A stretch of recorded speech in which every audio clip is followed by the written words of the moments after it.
It's Wednesday, April 3rd, 2024. I'm Albert Mohler, and this is The Briefing, a daily analysis of news and events from a Christian worldview.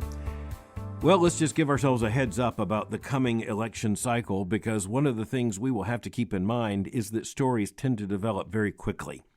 So as we are going into successive months, things are just going to develop even more quickly. And over time, issues become ever more focused, and that's exactly what's taking place right now. It is very clear right now that the issue of abortion is going to be by intention front and center in the election cycle coming up, and thus front and center in our daily conversation. So as we're trying to put all of this into perspective, what has happened that we have to talk about it today? Well, it is the action taken just a couple of days ago on Monday by the Supreme Court of the state of Florida in two different dimensions on this question. Number one, the Supreme Court there in Florida came back and said there's no constitutional barrier in the state constitution to Florida's ban restricting abortion after 15 weeks going into effect.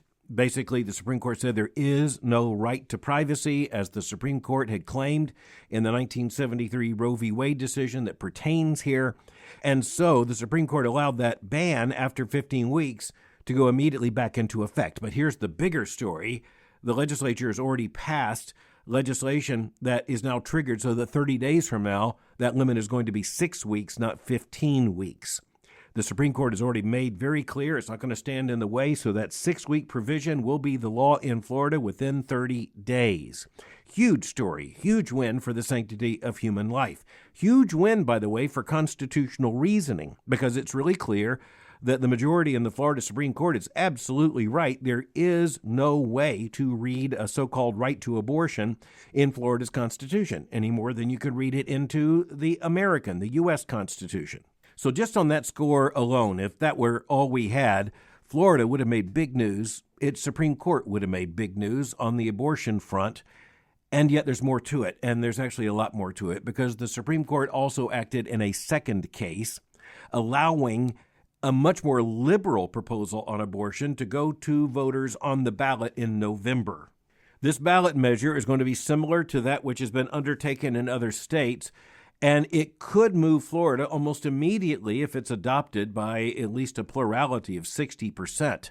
So it's not just a majority, it has to be an overwhelming majority there in the state of Florida. But if indeed that citizen initiative were to be passed by the requisite majority, then the Supreme Court would then have a new situation and have a new constitution to reckon with, and it's a very pro-abortion statement.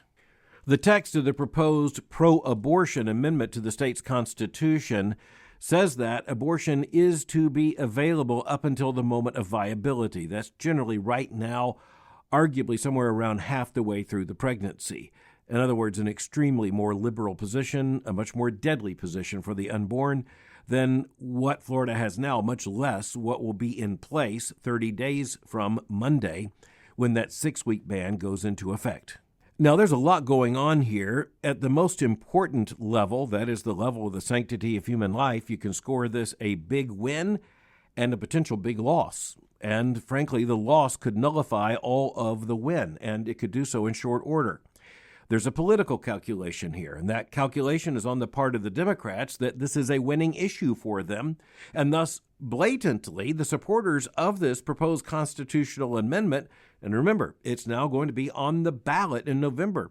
They said that they were doing so largely as a get-out-the-vote effort, especially for those who would come out to vote for abortion rights. And that also means, let's understand, politically would be more likely to vote for the Democratic candidate in any number of races. By the way, all that is basically acknowledged in the press coverage. A lot of the headlines about these developments indicated that this is a potential boost for the Democrats. Of course, this is where we as Christians have to go back and say, the big issue here is the sanctity of human life. We're talking about real human lives on the line. Yes, it is in the midst of a political equation, but this is where we have to understand that the politics has to be secondary to the sanctity of human life. That's a most basic Christian commitment here. But we can't avoid the politics because in this case, if the politics goes the wrong way in terms of this proposed constitutional amendment, Florida is going to see a massive increase in the number of abortions. Now, strategically, it's interesting to note that Florida had been functioning as something of a haven for abortion rights when other states in the region there in the southeast were adopting more restrictive policies. And a part of that had to do with a judge's decision that put Florida's 15-week ban on hold. Of course, now, given the action of Florida's Supreme Court, the ban will extend not only to abortions after 15 weeks, but after the 30-day period to abortions after 6 weeks, a much earlier time. So there are a lot of people looking at this who are thinking about it in terms of abortion patterns, and they say, a lot of the people that have been going to Florida now are going to have to go in a different direction. And some people are arguing they're going to have to go as far as Virginia now, going north or northeast in order to find a state that has more liberal abortion policies than what would be found in the South. It also indicates something of the map, the moral map of this issue in the United States. If you look at the Southeast right now, you are looking at a region of the country that is clearly far more conservative on the question of abortion than much, if not most, of the rest of the country. Again, you think of that basic distinction. The closer you get to a coast, it usually works out that it's more liberal.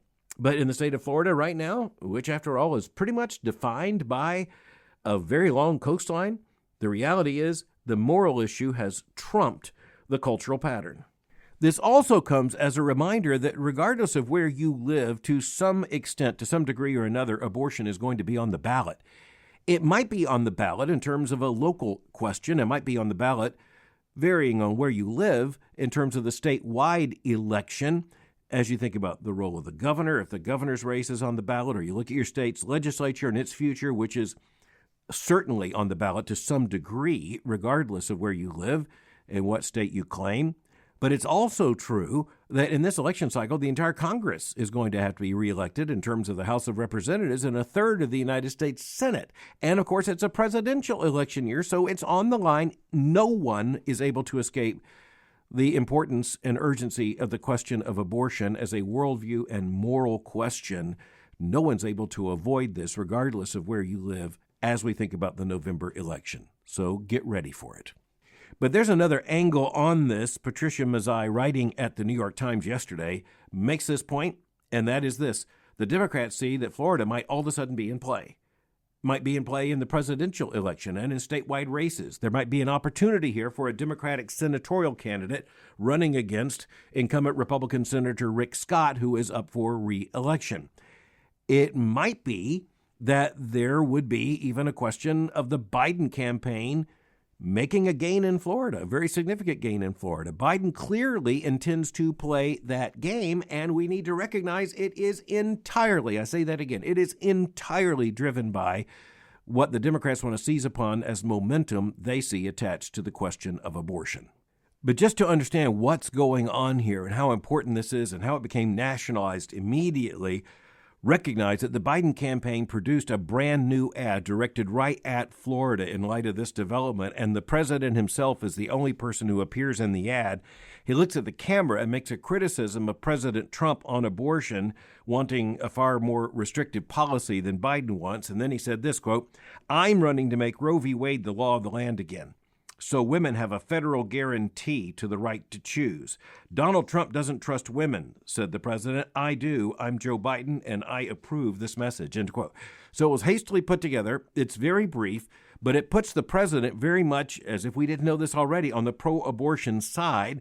Now, I'm not saying that he doesn't want to put all of the abortion rights, as they were called, of Roe v. Wade back into effect. I'm saying that there is no way his administration would present something even as conservative, you might say, as Roe v. Wade was. In the sense, the restrictions of Roe, there is no way today's Democratic Party is going to allow any of those restrictions.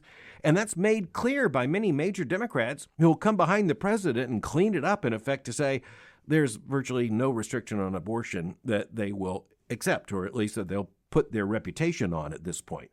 It's all or nothing.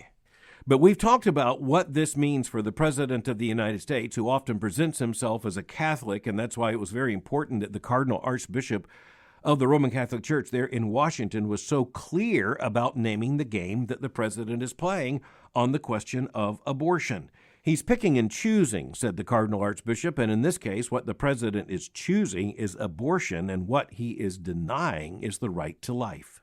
In political terms, what's so shocking is that the president has put his name on this and has entered the fray on this so quickly. There is now no doubt this is going to be a major Democratic theme in the fall. Now, we knew that, but what we have here is a very clear affirmation of the direction the Democratic Party and the Biden campaign will be taking in weeks and months ahead. So at this point, well, we will track this, but now I want to make reference to a very revealing conversation or exchange that took place, in this case on CNN. And so as we're watching these things develop, every once in a while there's a crystallizing moment, and you say, well, all right, everything got put on the table right there. The program in this case was the Monday edition of the Situation Room on CNN. The host is Wolf Blitzer, who's been at this quite a long time. And as the afternoon unfolded, the Florida Supreme Court decision became known, and CNN naturally turned to a conversation about the impact of that decision. The first guest on was Alexis McGill Johnson, the president of Planned Parenthood, and you know exactly where that conversation went. One of the big points that McGill, again, avidly pro-abortion, made was that getting the abortion issue on the ballot in the fall with this measure that would amend the Florida Constitution is a big political gain for the Democrats, and furthermore might add a good deal of momentum, not only statewide, but even nationwide on this question, as the logic of this question continues to become a matter of absolute distinction between the Republican and Democratic parties. Before I leave the statements made on this Monday edition of the CNN program by Alexis McGill Johnson of Planned Parenthood, I want to point to parting words in terms of her comments that reveal how all this is tied together. This is just good for Christians to see how all of this is tied together. All these giant moral issues, eventually, they're seen to be tied together. And you're wondering, how could that happen? Well, just listen to these sentences in her closing statement on this. She spoke about limits on abortion, and she said, that is unconscionable for Americans. She continued, quote, like letting people understand that if you need access to abortion, that literally an entire region of the country has now been devastated by these abortion bans. 1 out of 3 women, she said, and more trans and non-binary folks are living in states with abortion bans, and this Florida ruling will impact that exponentially, end quote. Now, wait just a minute. Now she's all of a sudden bringing in trans and non-binary folks into the issue of the controversy over abortion. Why did she do that? Well, it is because if you understand the logic of the left, it is all tied together. I think just about any person who understands, let's just say, basic human biology and understands the distinction between a mother and a father, male and female, would understand that it's very strange at this point. And as a matter of fact, the Democratic Party for years has been talking about a woman's right to an abortion. But if you now aren't certain who a woman is, I guess you've got to cloud the issue significantly. It takes more words. But then in the next hour, there were 2 CNN political commentators who spoke, Alice Stewart and Kate Bedingfield. And this is where I want to point us in terms of the biggest issue of concern or interest here. So you had Wolf Blitzer ask Bedingfield, what do you think? You expect this winning streak out of abortion rights for women will in fact continue? And Kate Bedingfield basically said, yes, I think it will continue. She had more to say later. But then he turned to Alice Stewart, also a CNN political commentator, and Stewart said this, quote, let's just say first off, on today's ruling by the Florida Supreme Court, from those in the pro-life community, this is a huge victory for unborn babies who have a heartbeat and can feel pain, and it's important to protect the sanctity of life, end quote. So, a brave pro-life statement there. But she went on to say something very interesting. She made a turn. Quote, but those in the pro-life community also recognize there's a huge battle ahead as this issue now will be up before voters in the next election. And as we've said, when this is on the ballot, it does turn out voters. And it's important to shift the conversation from talking about abortion bans to abortion limits, end quote. Now, at least 2 or 3 times in the comments on CNN, this person identified as a pro-life commentator basically says we need to stop talking about abortion bans and talk about abortion limits. That, predictably, is going to be the line that will likely be taken by the former president, Donald Trump, as he runs as the Republican candidate in the fall. Less conversation about abortion bans, more emphasis on some kind of abortion limits. But what we need to note is that the pro-abortion movement is going to be as against limits on abortion as they are against bans on abortion. And in this case, they understand the logic maybe better than some people who claim to be pro-life understand that logic. Later, Stewart said, quote, "So let's talk about where we can put limits on abortions and do away with this language of bans so we can most importantly protect unborn children, but also mothers, and make sure that we keep exceptions in place for rape, incest, and life of the mother, because that is another issue that voters do agree on," end quote. So you could say at one point, maybe Alice Stewart is talking about what she defines as the politically possible. But I think we as Christians need to recognize that when we're talking about the sanctity of human life, we're talking about a categorical, which is to say, we believe that every single life deserves and demands protection from the moment life is given at fertilization until natural death. Anything less is an unacceptable permanent compromise. It might be a step along the way to a more comprehensive protection of human life, but we must never say up front that this is what would be morally right. This is where we can stop. This is where we can be satisfied. Now, at another point in this exchange, you had the more pro-life commentator say, we need to talk about limits, not bans. And the person on the other side, the woman on the other side, simply came back and said, the problem is women have different understandings of where they are on the abortion question. They're in different situations. In other words, no limit. And that's the big point. By the time we get to November, that is really what the issue is going to be. It's going to be one side, which I hope and pray is consistently pro-life, and the other side that at least reveals this deadly logic: no limits, no restrictions on abortion whatsoever. But now we're going to shift to talk about a couple of other laws that reveal some basic moral realities, some basic moral truths we really do need to recognize. Over the course of the last several weeks, some legislators in the state of New York were reminded of the fact that, guess what? The state of New York still says that adultery is a crime. Now, just as an object lesson in understanding how much moral change has taken place in the United States, just think about the fact that when the state of New York adopted legislation, in this case, it's a rather continuous legislative history outlawing adultery, it was already under the most severe social sanction of the society at the time. In this case, it was just made part of the criminal law in 1907. Non-controversially, it was made a part of the law. Well, guess what? It hasn't been repealed, so it still is a part of the law. And as it was rediscovered, also rediscovered was a legislative history and a political history in which you've had various efforts over the course of the last several decades by people in New York to get this particular legislation taken off the books. But thus far, it has been unsuccessful. But so far as many legislators in New York are concerned, you really have to get rid of this law, because having a sanction on adultery, having the law uphold the dignity and sanctity of marriage as the union of a man and a woman, it is just outdated, and frankly, to the cultural left, it is embarrassing. Furthermore, it could come with legal complications, because after all, if it's on the books and it is a law, then someone can make it a matter of legal consequence. And thus you have the more liberal side in New York State that simply says, we got to get past this. Now, at this point, I just want to speak with a bit of honesty. When you look at these laws against adultery, they reflect what was a moral consensus shaped by the biblical worldview unquestionably in previous generations in the United States. The honest part is, I want to acknowledge that millions and millions of Americans are no longer restrained at all by that worldview. I wish they were, but they are not. So if you were to just imagine that a legislative body would meet in 2024 in the state of New York, pretty liberal, if they were to meet and decide what should be their law concerning adultery, it would almost assuredly be no law. That tells you a lot about how moral change has taken place in just one state in just over a century. But the other thing you need to note is that there is an odd phenomenon here, and it comes up, by the way, with the Comstock Act, which also goes back to roughly the same era in American politics, and that was the law that made it illegal to send contraceptives by mail or to be involved in prostitution or another sex-related activity. This is the federal law that said it was going to use the federal or interstate power in order to shut down vice crimes, and guess what? It too is still on the books, and it came up graphically in the oral arguments for the abortion pill case at the Supreme Court just a matter of days ago. And you ask, why is that law still on the books? Well, it is because even in the year 2024, the more liberal forces haven't had enough momentum that they would put their names on a measure to repeal either the Comstock Act or now the law opposed to adultery in the state of New York. Will they come up with adequate political momentum in 2024? Well, in the New York case, probably so.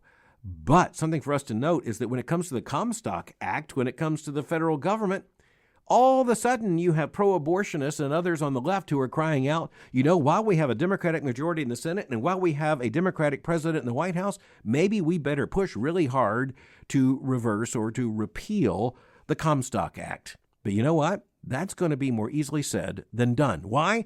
Because even in 2024, the number of legislators who want their name on repealing such an act is, fewer than you might think. But while we're thinking about some of these very odd developments, the state of Washington, that is to say Washington State, has enacted a new law that basically offers all kinds of on-the-job protections for, I'm just going to use the word that's used in all the headlines, strippers. So we're talking about the pornographic sex trade here. And we're talking about the state of Washington, very progressive in this kind of issue, trying to step up and say, we're going to provide on-the-job protection. What makes this story so important from a Christian worldview, and don't worry, I'm not going to go into any of these details, but what makes this so important from a Christian worldview perspective is that the details in this law are absolutely, disgusting. What you have in this case is a liberal society trying to legislate something that is inherently immoral and to try to make what is immoral safe. Guess what? That's not going to work. One of the factors behind this legislation is that the women in this trade are vulnerable. They can be abused. They can be hurt. They can be the objects of violence. And that's exactly what this legislation is intended to prevent. But when you look at the situation, you recognize it's a little late for the law to jump into a situation, I'll just say, this messy and this explicit and try to say, we can put in some common sense protections here. I think the most interesting and revealing statement that comes out in the New York Times coverage of this story is the statement made by a law professor at the University of California, Veena Dubal. And we are told that even as she is a law professor at the University of California at Irvine, and even as she specializes in labor law, she said that the new law was, quote, the result of the hard work of organizing done by these workers in a very, very dangerous industry, end quote. Just think about this for a moment. A very, very dangerous industry. Why would that be? Just imagine the lie of a society saying, we can regulate that, we can put in protections, we can put in rules. By the time you get to the end of that article, quite frankly, it's such a disgusting picture. But this is legislation that was actually adopted in the state of Washington, as there were those there who said, we just need to make this a respectable profession. One final theological point, State Senator Rebecca Saldana of Seattle, who had sponsored the legislation, said, quote, it is crucial that we confront the stigma surrounding adult entertainment and recognize the humanity of those involved in the industry. She mentioned the women involved. She said they're workers and they should be given the same rights and protections as any other labor force, end quote. But let's just speak the honest truth. They're not just like any other labor force. And furthermore, when she says that she wants to recognize the humanity of those who are involved in the industry, this is where Christians and those with moral sanity just need to respond. You cannot grant them the protection and the respect that you are demanding here if you are insisting on promoting a so-called profession which by its degrading status basically invites the very harm that you are saying you oppose. You look at an article like this and you recognize this is just further evidence of a society that is, no exaggeration to say, losing its mind. And one final thought as we're thinking about the scale of moral change in the United States, let's go back to New York and that ban on adultery and a comment that was made by one person very much involved in this situation as a lawyer. Speaking of the current law still in the books in New York against adultery, this lawyer said, quote, it's embarrassing that this is still in the books.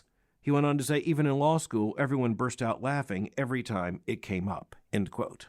Just think about that.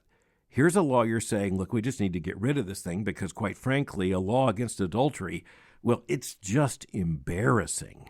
And then he spoke of the law students laughing when they heard about the law still on the books. So let's just conclude by making a Christian statement. The moral point is clear. Adultery, whether it's legal or not in the state of New York, in any calculation is no laughing matter. I'm happy to tell you that Southern Seminary's next preview day is coming up, and it's coming up fast. It's going to be on Friday, April the 12th. In our secular age, We see an increasing need for those who are called to ministry, and we see the need for them to be trained with the highest level of biblical and theological education for a lifetime of faithful service and faithful conviction. That's why Southern Seminary is committed to providing rigorous theological education that you and the church can trust. That preview day, April the 12th, you'll tour our beautiful campus, meet our world-class faculty, and learn how God is using Southern Seminary to train faithful ministers of the gospel. Listeners to the briefing, now get this, can register for free at sbts.edu/preview by using the code, now you've already figured this out, the briefing. I look forward to seeing you there. Thanks for listening to The Briefing. For more information, go to my website at albertmohler.com. You can follow me on Twitter by going to twitter.com/Albert Mohler. For information on the Southern Baptist Theological Seminary, go to sbts.edu. For information on Boyce College, just go to boycecollege.com. I'll meet you again tomorrow for The Briefing.